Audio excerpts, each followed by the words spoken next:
అంబేద్కర్ విగ్రహాన్ని ధ్వంసం చేసిన దోషులు వెంటనే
ఉన్నటువంటి అంబేద్కర్ విగ్రహాన్ని హిందూ మతోన్మత గుండాలు దాడి చేశారు, ధ్వంసం చేశారు.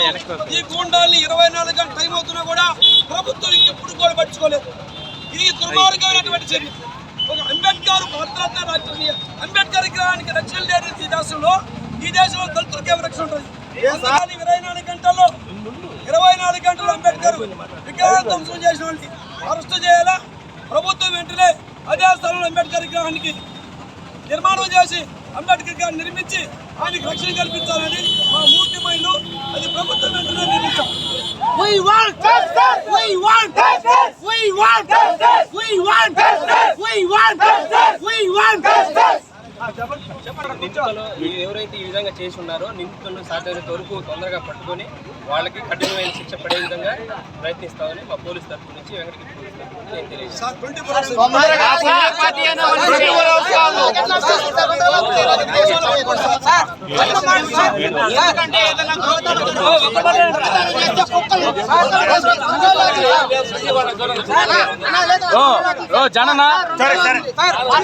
We want justice! We want justice! We want justice!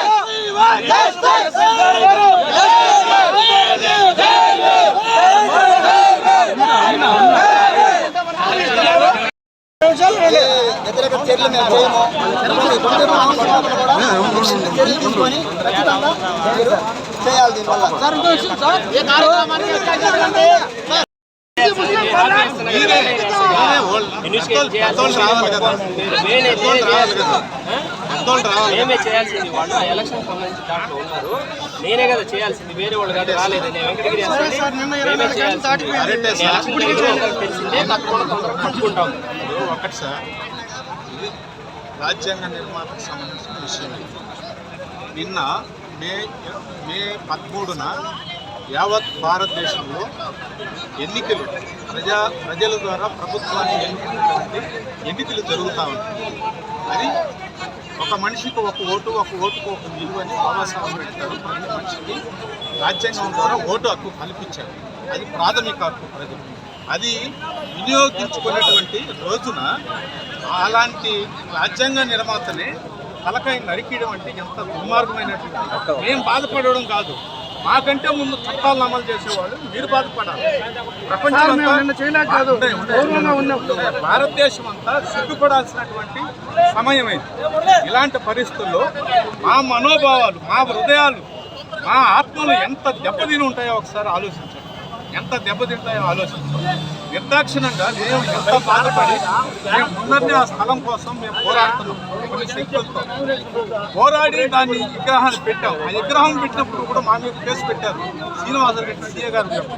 మేము కోర్టుకు వెళ్ళి కూడా మాది న్యాయం అనిపించుకుని జామ్ అయిపోయింది.